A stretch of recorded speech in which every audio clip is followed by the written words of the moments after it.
Good morning students, welcome to Pioneer Convent School. Our chapter is going on the United Nations. ठीक है, and in the first video we studied about the reasons behind forming the United Nations, and in this video we will study about the birth of the United Nations. The declaration by the United Nations was signed on 1st January 1942 by representatives of 26 nations. जो declare किया था United Nations ने, it was signed, इसको sign किया गया 1 जनवरी 1942 में. किसके द्वारा? 26 के नेशंस के जो रिप्रेजेंटेटिव्स थे उन्होंने साइन किया था. Here picture is also given.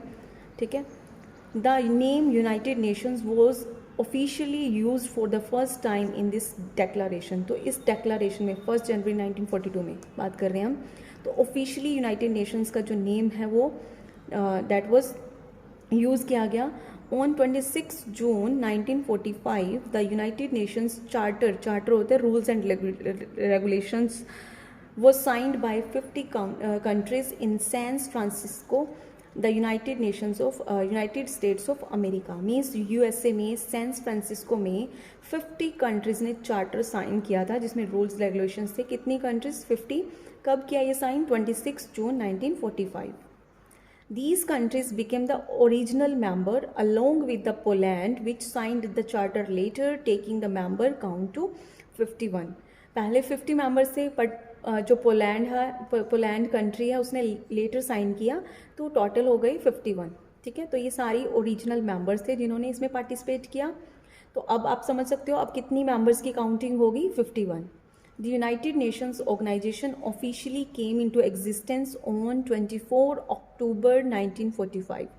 तो यूनाइटेड नेशन ऑर्गेनाइजेशन है जो ऑफिशियली एग्जिस्टेंस में कब आई? 24 अक्टूबर 1945. आपको देख सकते हो, देखो 1 जनवरी में डेक्लेरेशन स्टार्ट हुई, उसके बाद साइन हुए. एक्चुअली में ऑफिशियली में कब एग्जिस्टेंस में आई तो आपने ये डेट लर्न करनी है. And every year October 24 is observed as United Nations Day. आपको पता है तभी हम 24 अक्टूबर को यूनाइटेड नेशंस डे सेलिब्रेट करते हैं. अब आपको इसका रीज़न भी समझ आ गया होगा क्यों मनाते हैं हम. द हेडक्वार्टर्स, जो इसके हेडक्वार्टर्स हैं of the United Nations in New York USA. तो इसके जो हेडक्वार्टर है वो USA में है. Now we will study the objectives of the UNs. मीन्स क्या इनकी फंक्शनिंग थी, क्यों बनाया गया. The main objectives of the UN are maintenance of international peace and security. मीन्स जो इंटरनेशनल पीस है, सिक्योरिटी है, उसको मेंटेन किया जाए. मीन्स कंट्रीज़ में जो वॉर्स हो रहे थे उनको स्टॉप किया जाए. Promotion of friendly relations among members Nations. जितने भी मेंबर्स थे जिन्होंने इसमें पार्टिसिपेट किया उन सब के बीच में फ्रेंडली रिलेशन होना चाहिए. अब स्टूडेंट्स आप खुद ही बताओ कि इन कंट्रीज़ के बीच में फ्रेंडली जो रिलेशन है वो कैसे इंक्रीज़ किया गया होगा. तो इंक्रीज़ करने के लिए बहुत सारी गेम्स वगैरह स्टार्ट की. जैसे आपको भी पता है कि इंटरनेशनल गेम्स होती हैं, टूर्नामेंट्स होते हैं, कॉमनवेल्थ गेम्स होती हैं जिसमें बहुत सारी डिफरेंट कंट्रीज़ पार्टिसिपेट करती हैं. अब ये क्यों करती हैं? ताकि इनका जो बीच में आपस में रिलेशन है वो फ्रेंडली हो पाए, अच्छा हो पाए. थर्ड क्या था? Achievement of international cooperation in solving problems. कि इंटरनेशनल लेवल पे जितनी भी कॉमन प्रॉब्लम्स है, लाइक हम पोल्यूशन की बात करें, ग्लोबल वार्मिंग की, कोई डिजीज़ को लेके, तो इनकी अचीवमेंट कोऑपरेशन से एक दूसरे के साथ मिलजुल कर ये प्रॉब्लम्स को सोल्व कर पाएँ. तो ऐसी अचीवमेंट हो पाए इंटरनेशनल लेवल पर. And promotion of human rights and fundamental freedoms. और जो ह्यूमन राइट्स हैं, हमारे फंडामेंटल फ्रीडम्स हैं, उनकी प्रमोशन के लिए. So these were the 4 objectives. And now we will study about the 6 organs of the UN. जो मैंने आपको बोला था कि हम बुक में बाद में डिटेल में स्टडी करेंगे. वो 6 ऑर्गन्स कौन से हैं? First of all general assembly. The general assembly is the main body of the UN. तो ये UN की मेन बॉडी है. All the member nations are represented in this assembly. तो जितने भी मेंबर नेशंस हैं वो अपने अपने रिप्रेजेंटेटिव भेजते हैं इस असेंबली में. Decisions regarding issues related to the objectives of UN are taken here. तो जितने भी डिसीजंस हैं, ऑब्जेक्टिव जो हमने अभी 4 ऑब्जेक्टिव्स स्टडी किए हैं, तो उनसे रिगार्डिंग कोई भी अगर डिस्प्यूट्स हो जाते हैं, इशू हो जाते हैं, तो उनके मीन्स उनसे रिलेटेड, ठीक है, तो जो भी डिसीजन लिए जाते हैं वो जनरल असेंबली में लिए जाते हैं. These decisions are based on the votes of the member nations. ये जो डिसीजन लिए जाते हैं मेंबर नेशन के वोट्स पे होते हैं. फॉर एग्जांपल मैं आपको समझा देती हूँ कि मान लो कोई भी ऑब्जेक्टिव्स हैं, उस पर कोई इशू उठा, उसमें कोई चेंज करना है, ठीक है, तो ये डिसीजन लेने के लिए वो पहले मेंबर नेशंस की वोट्स लेंगे कि अगर बहुत सारी मेंबर नेशंस येस करते हैं तो वो उसके बेस पे डिसीजन लेते हैं। सेकेंड है security council. The security council is responsible for maintaining international peace and security, ठीक है, ये रिस्पॉन्सिबल है कि इंटरनेशनल लेवल पे जो पीस है और सिक्योरिटी मेंटेन रहे। इट कॉम्प्राइजेज 15 मेंबर्स, ये 15 मेंबर्स होते हैं इसके अंदर, 5 of which are permanent. 15 member में से 5 परमानेंट होते हैं। वो कौन कौन से वो परमानेंट मेंबर हैं? दी 5 परमानेंट मेंबर्स आर यूएसए। तो आपको ये 5 परमानेंट के नेम अंडरलाइन करके लर्न भी करने हैं। USA, UK, France, Russia and China have the veto power, which literally means I deny. Means इनके पास वीटो पावर होती है, जिसका मीनिंग होता है आई डिनाई। मीन्स अगर इनमें से, मैं आपको समझाती हूँ, so if any one member votes against any issue being discussed it can not be passed. Means इनके पास पावर है आई डिनाई। मीन्स 5 मेंबरों में से मान लो आपने कोई सजेशन दिया, ठीक है, और इन 5 मेंबर्स में अगर एक भी मेंबर अगर मना कर देता है, नो कर देता है, तो ये जो सजेशन है वो पास नहीं होगा, वो डिसीजन में कन्वर्ट नहीं होगा, ठीक है। तो इतनी पावर होती है इन 5 मेंबर्स के पास। मीन्स पांचों की पांचों जो मेंबर्स हैं इनकी येस होना बहुत ज़रूरी है।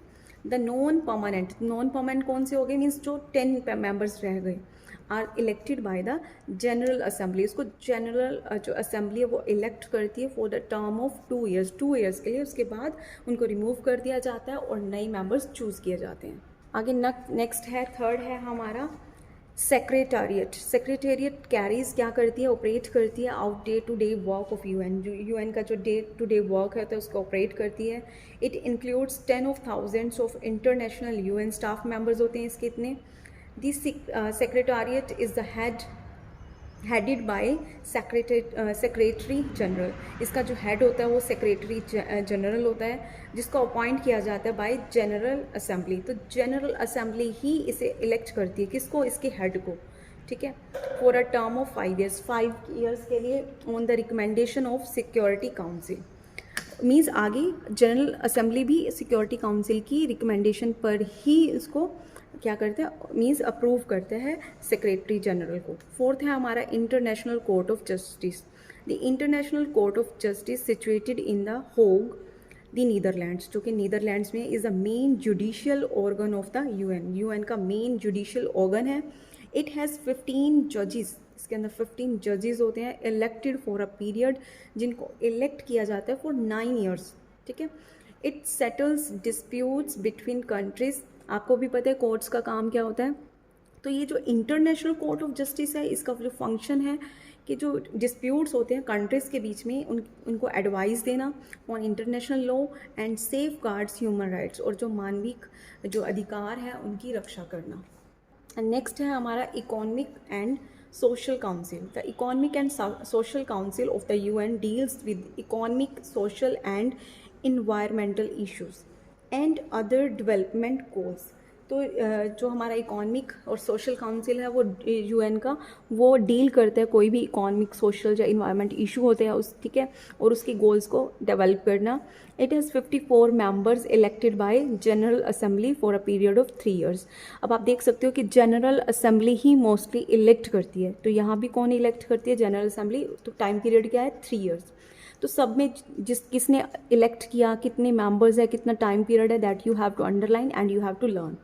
6th है हमारा trusteeship council. In 1945 the trusteeship council was established, means बनाया गया, to provide international supervision for 11 trust territories, ठीक है, 11 ट्रस्ट टेरिटरीज की सुपरविजन के लिए बनाया गया। These trust territories attain independence और सेल्फ गवर्नमेंट बाय 1994। तो 1994 में एक्चुअली में इन्होंने इनको जो इंडिपेंडेंस है उनको अचीव किया, इन्होंने अपनी सेल्फ गवर्नमेंट बनाई। द काउंसिल इज़ दस नो लॉन्गर फंक्शनल, बट ये काउंसिल है अभी तक आगे ज़्यादा वर्क नहीं कर पा रही या किया इसने आगे। एंड हैज़ एग्री, बट इन्होंने एग्री किया to meet only if required to do so, कि अगर आगे कभी नीड पड़ती है फर्दर तो ये दोबारा ये काउंसिल बना लेंगे, then they will work. So students, today we will do up to here only. and in the next video we will discuss about the specialized agency of the UN and India and UN. Thank you. Have a nice day.